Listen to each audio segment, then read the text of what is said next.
আসসালামু আলাইকুম এভরিওয়ান, সবাইকে জানাই ঈদের অনেক অনেক শুভেচ্ছা। ঈদের দিন সকাল সকাল উঠে তো আমি আবারও আরেকবার সবকিছু মুছে নিচ্ছি। আমি কিন্তু নিজের থেকে আমার রুমের যত্ন বেশি করি। তারপর তো আমি বালিশের কভারগুলোকে চেঞ্জ করে নিয়ে নতুন বেডশিট পেতে নিলাম। বেডশিট চেঞ্জ করা হয়ে গেছে। এবারে ও তো নামাজ পড়তে যাবে, তাই আমি ওর সবকিছু রেডি করে দিলাম। ওকে রেডি করে দিয়ে আমিও নামাজ পড়ে একটু চা খেয়ে নিলাম। তারপরে তো আমি আর সবিয়া কিছুক্ষণ ফটোশুট করে নিচ্ছি। আর তারপরে শুরু হলো অক্লান্ত খাটাখাটনি। এই কুরবানির ঈদে যে কতটা খাটনি হয় নিশ্চয়ই তোমরা সবাই জানো। বাড়ির সবাই আজকের দিনে যতটা কাজ করে হয়তো সারা বছরে অতটা কাজ করে না।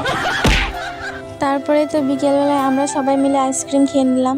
সন্ধেবেলায় এসেছিল আমার আব্বু, আরিয়ান আর আতিফ। ওদেরকে ওয়েলকাম ড্রিঙ্ক দিয়ে খেতে দিচ্ছিলাম, তো ওরা তো কিছু খেতেই রাজি হচ্ছিল না, তাই শুধু একটু মিষ্টি আর ঠান্ডা ঠান্ডা দই দিই, সেটাও কিনা খুব জোর করার পরে খেয়েছি। এই মিষ্টি পোলাওটা খেতে তো আমার খুব ভালো লাগে। আজকে রাত্রে ডিনারে মা তো বানিয়েছিল মাটন কাবাব। এই কাবাবটা খেতে তো অসাধারণ হয়েছিল। তোমাদের ঈদের দিন কেমন কাটলো সেটা কিন্তু অবশ্যই কমেন্টে জানাও।